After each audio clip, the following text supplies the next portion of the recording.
Hello, welcome to my channel Medicine with Dr. Moran. If this is your first time visiting, my name's Dr. Keith Moran. Is it true that vaccinated people can spread COVID? Or spread COVID as much as an unvaccinated person? In my video last week, I made a comment that vaccinated people who get infected with the virus are less likely to transmit versus unvaccinated people with the virus. Some people in the comments section questioned this.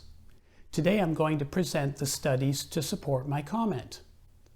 To begin with, people who are vaccinated are much less likely to have symptomatic or asymptomatic infection with the virus.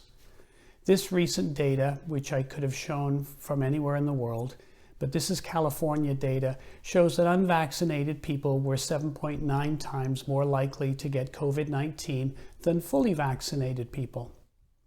Obviously, if you're not infected, you cannot transmit. That's what we call vaccine efficacy. The initial studies for both Pfizer and Moderna quoted vaccine efficacy on the order of 95%, as I've mentioned in previous videos, and subsequently even in real-life population studies with the original strain as well as with Alpha, this was on the order of 90% at preventing infection. With Delta, unfortunately, these numbers have gone down. To prevent infection, they've gone down to 42% for Pfizer and 76% for Moderna, based on a very recent Mayo Clinic Health System study. There's a link in the description below to that study if you're interested. Despite this, both vaccines do remain highly effective against severe infection and hospitalization, even with Delta. This, of course, is what we want. We want to relegate the virus to an infection that if you do get symptoms, you can easily manage this at home, just like the other common cold coronaviruses. This takes the pressure off hospitals, as in most countries, they tend to run close to full capacity year-round. Now, what about if you compare a vaccinated person to an unvaccinated person who both have acquired the virus? Who is more likely to transmit to another person? As I said on my recent video, it's the unvaccinated person. I think the reason why many people thought that comment was wrong is that they've heard of studies such as this one from the UK. This study with Delta showed that after 2 vaccine doses, people had similar peak levels of virus to those who were unvaccinated when they got Delta. This was not seen with Alpha variant. Peak virus levels in those infected post-vaccination were much lower with Alpha than if you were unvaccinated. But you have to remember that this is only a single point in time when people initially present with their symptoms, whether they're vaccinated or not. So on to the main study that I want to talk about today. This was done in Singapore. This study is interesting because they did repeated PCR measurements over time to look at viral load in vaccinated people as well as unvaccinated people who developed infection with COVID. We know that the UK REACT study, that people with symptoms and those infected with the Delta variant tested positive for a longer period compared to those people without symptoms or those people who were infected with the Alpha variant.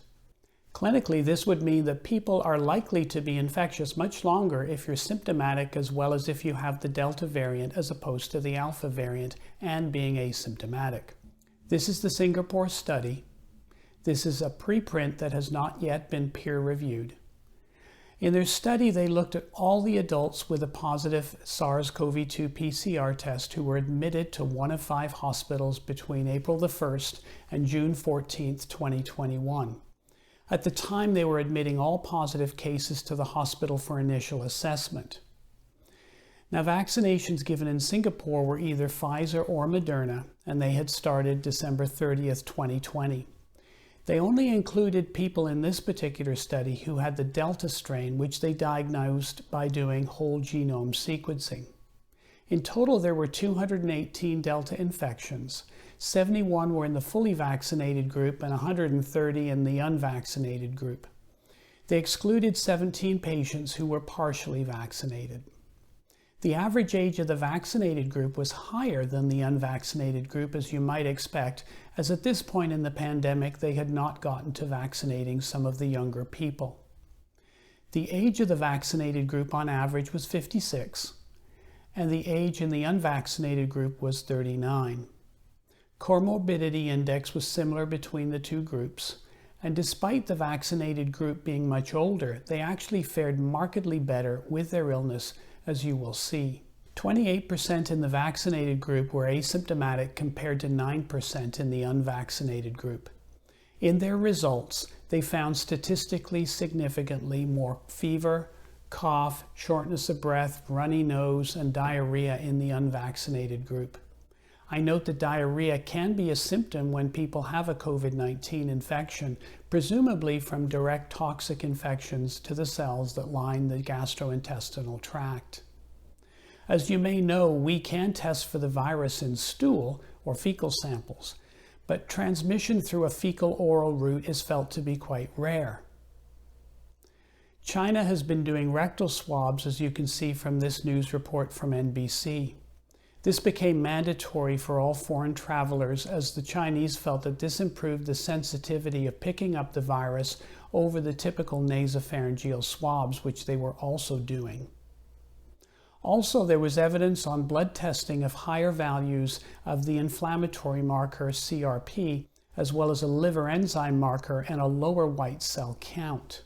The unvaccinated group had more pneumonias at 53% versus 21% in the vaccinated group.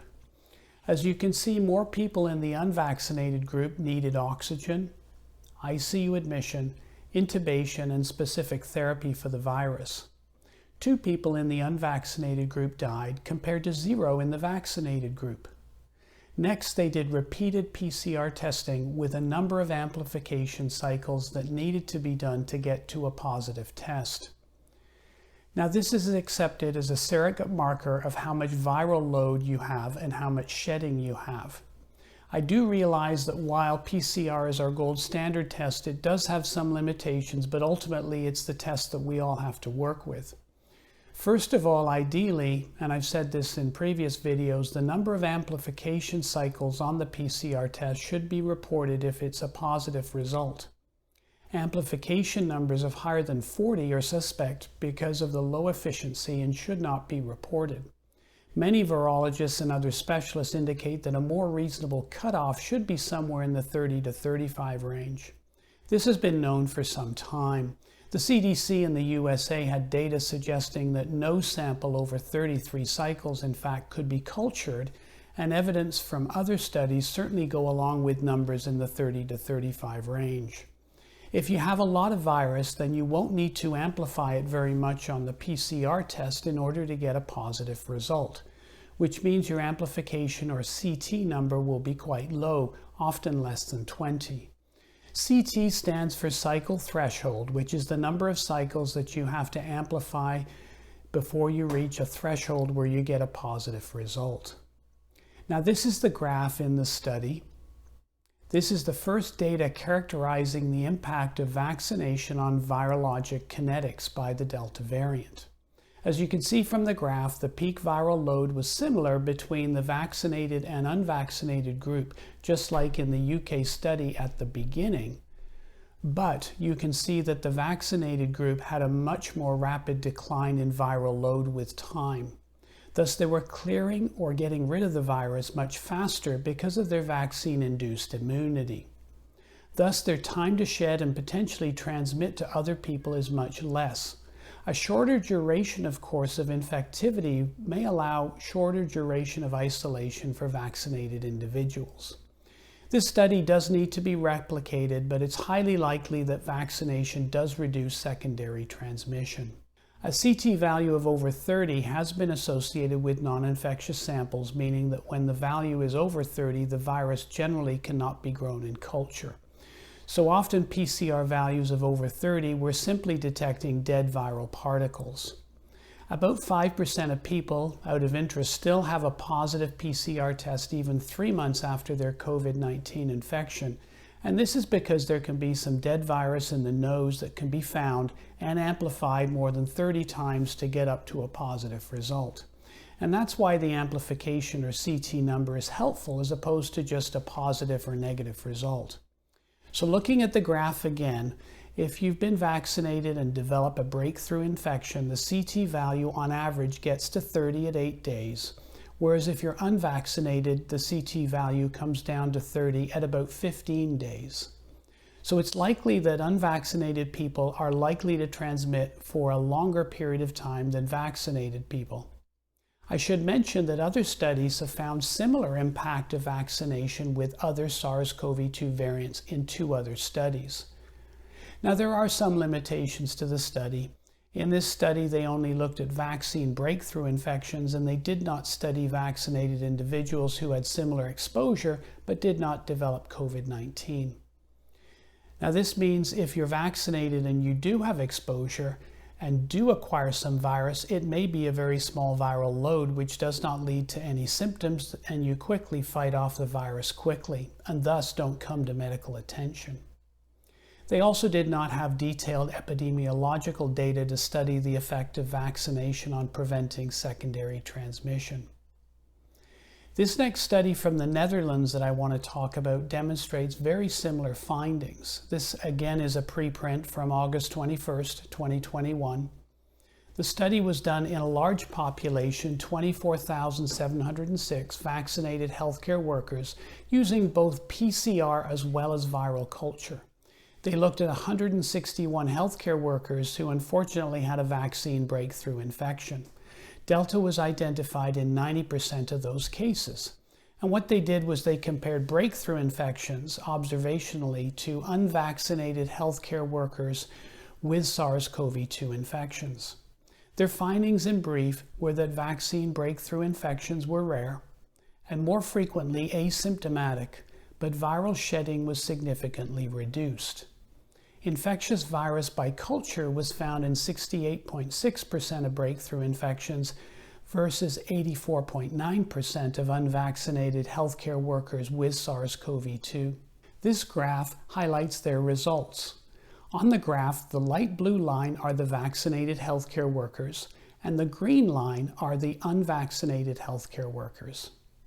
On the x-axis is the estimated nasopharyngeal, meaning nose or throat, viral load based on the PCR amplification value, and on the y-axis the likelihood of culturing the virus, all the way from 0.1, which would be 10%, all the way up to 1.0, which is 100%.